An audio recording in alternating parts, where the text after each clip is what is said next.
Welcome to I news. America Iran మధ్య యుద్ధాన్ని ఆపటంలో పాకిస్తాన్ చివరి వరకు ప్రయత్నించి విజయం సాధించింది.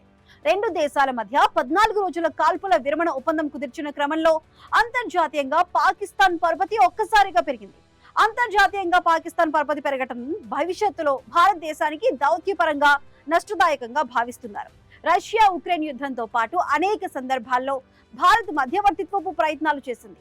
కానీ ఇరాన్ యుద్ధంలో మాత్రం మౌనంగా ఉండిపోయింది.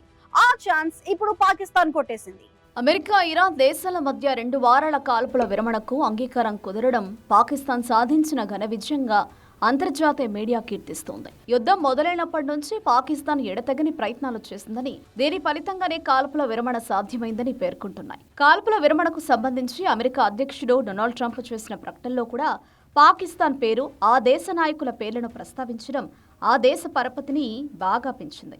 యుద్ధం ఆపిన క్రెడిట్ పాకిస్తాన్ కొట్టేయడం భారత్కు నష్టదాయకంగా మారింది. పాక్ దౌత్య పరపతి. ఇప్పుడు ప్రపంచవ్యాప్తంగా పాకిస్తాన్ దౌత్య పరపతి గణనీయంగా పెరిగింది. గతంలో కేవలం ఉగ్రవాద వ్యతిరేక పోరులో భాగస్వామిగా ఉన్న పాకిస్తాన్ ఇప్పుడు 2 శక్తివంతమైన దేశాల మధ్య యుద్ధాన్ని ఆపి శాంతిని నెలకొల్పిన గ్లోబల్ పీస్ మేకర్గా గుర్తింపు పొందింది. ముస్లిం ప్రపంచంలో పట్టు. ఇటు అమెరికాకు సన్నిహితంగా ఉంటూనే అటు ఇరాన్ వంటి ఇస్లామిక్ దేశాలతో చర్చలు జరిపి ఒప్పించడం వల్ల ముస్లిం దేశాల మధ్య పాకిస్తాన్ నాయకత్వ పటిమ నిరూపితమైంది. ఇరాన్కు జరిగే పెద్ద నష్టాన్ని ఆపిన దేశంగా ముస్లిం దేశాలు పాకిస్తాన్ను కీర్తిస్తున్నాయి. పాక్ ప్రధాని, ఆర్మీ చీఫ్ ప్రధాన పాత్ర. పాకిస్తాన్ ప్రధానమంత్రి Shehbaz Sharif, army chief general Asim Munir ఇద్దరూ ఈ విషయంలో విజయం సాధించారని చెప్పవచ్చు. వారిద్దరూ డొనాల్డ్ ట్రంప్తో స్వయంగా మాట్లాడి ఇరాన్పై దాడులు జరిగితే సంభవించే మానవతా సంక్షోభాన్ని, ప్రపంచ ఆర్థిక వ్యవస్థపై పడే ప్రభావం గురించి వివరించారు. పాకిస్తాన్ ఆర్మీ చీఫ్ ఇరాన్ ఉన్నతాధికారులతో కూడా సమన్వయం చేసుకుని వారి 10 పాయింట్ల ప్రణాళికను అమెరికా అంగీకరించేలా చేయడంలో కీలక పాత్ర పోషించారు. పాకిస్తాన్ చేసిన ప్రయత్నాలు.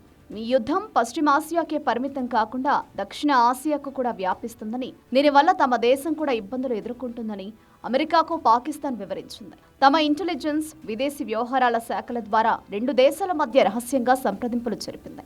కేవలం అమెరికా చెప్పినట్లుగా కాకుండా ఇరాన్ డిమాండ్లను బలంగా అమెరికా ముందు పెట్టింది.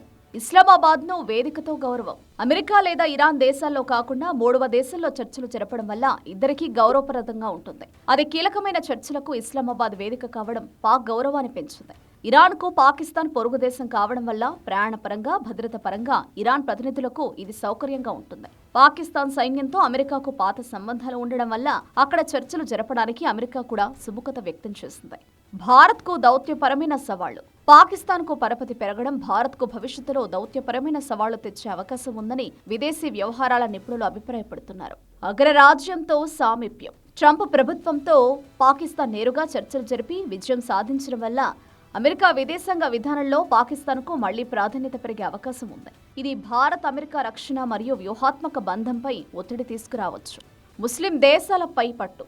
ఈ పరిణామాలతో పాకిస్తాన్కు ముస్లిం దేశాల మీద పట్టు చిక్కింది. ఇరాన్, ఇరాక్ లాంటి బలమైన దేశాలు భవిష్యత్తులో పాకిస్తాన్కు అండగా నిలుస్తాయి. భారత్, పాకిస్తాన్ మధ్య వివాదాలు తలెత్తితే అమెరికాతో పాటు ముస్లిం దేశాలు కూడా పాకిస్తాన్కు అండగా ఉండే అవకాశం ఉంది. కాశ్మీర్ అంశంపై ప్రభావం. అంతర్జాతీయంగా పాకిస్తాన్ పరపతి పెరిగితే కాశ్మీర్ వంటి ద్వైపాక్షిక అంశాల్లో ఇతర దేశాల మద్దతు కూడగట్టడానికి ఆ దేశం ప్రయత్నించవచ్చు. ఒక శాంతి దూతగా మారిన పాకిస్తాన్ మాటను గతంలో కంటే ప్రపంచ దేశాలు ఎక్కువగా వినే ప్రమాదం ఉంది. మధ్యప్రాచ్యంలో పట్టు. ఇరాన్తో ఉన్న చారిత్రాత్మక సంబంధాలను వాడుకుని పాకిస్తాన్ ఈ విజయాన్ని సాధించింది. భారత్ కూడా ఇరాన్తో మంచి సంబంధాలు కలిగి ఉన్నప్పటికీ ఇప్పుడు పాకిస్తాన్ అక్కడ ఒక బలమైన మధ్యవర్తిగా అవతరించడం భారత్ యొక్క ప్రాంతీయ వ్యూహాలకు, ముఖ్యంగా చాబహార్ పోర్టు వంటి ప్రాజెక్టులకు సవాలుగా మారవచ్చు. భద్రతాపరమైన ఆందోళనలు. పాకిస్తాన్ ఆర్థికంగా, దౌత్యపరంగా బలోపేతమైతే అది సరిహద్దుల్లో ఉగ్రవాద కార్యకలాపాలను ప్రోత్సహించడానికి దోహదపడుతుందేమోనని భారత్ ఆందోళన చెందుతోంది. డాలర్ ప్రభావం తగ్గడం. ఇరాన్ చమురు వ్యాపారాన్ని డాలర్లలో కాకుండా యువాన్ వంటి ఇతర కరెన్సీలలో చేయడానికి మొగ్గు చూపడం, భారత్ కూడా తన బంగారు నిల్వలను అమెరికా నుండి వెనక్కి తెచ్చుకోవడం వంటివి మారుతున్న ప్రపంచ ఆర్థిక సమీకరణాలను సూచిస్తున్నాయి.